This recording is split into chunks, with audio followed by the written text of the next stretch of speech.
Our youth are getting disappointed in our democratic governance. They don't see any future for themselves.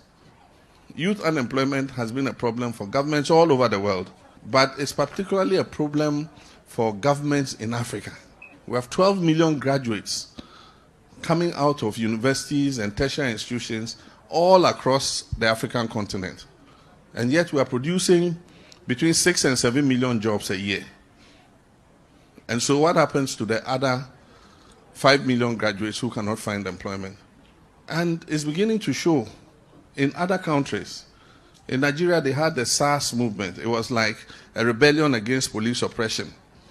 But who are those who took part in the SARS movement? It was unemployed youth. And the point is, let's not think that if you are enriching yourself, you are safe.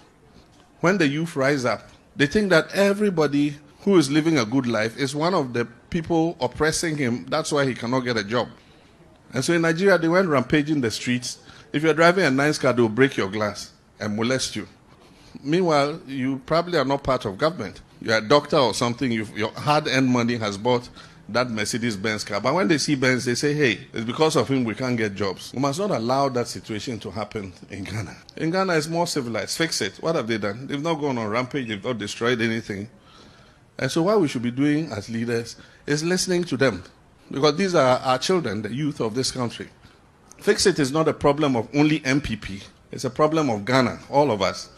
And so when people in government think that these young people, we must demonize them, we must do this, it's not because of MPP. It's all of us. They are expressing disappointment in our collective leadership.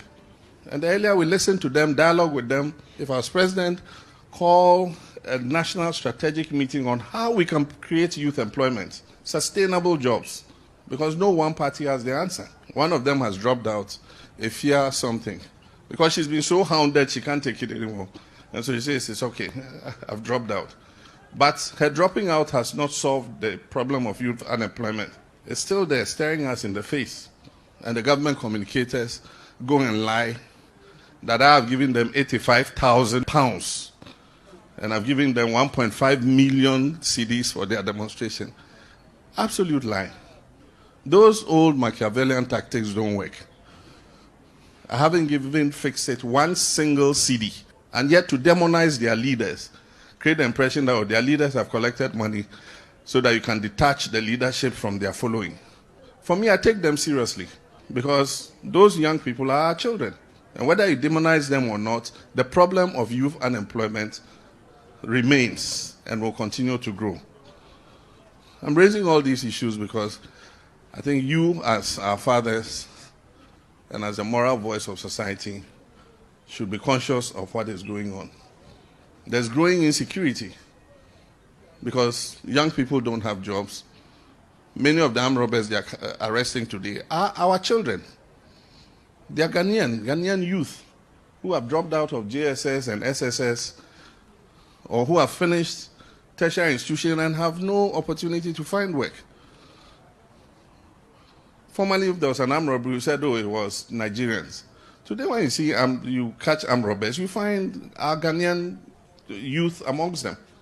Right now, there's insecurity in this part of the region. In the night, you must not risk traveling on our highways because your chances of running into a highway robbery is very high.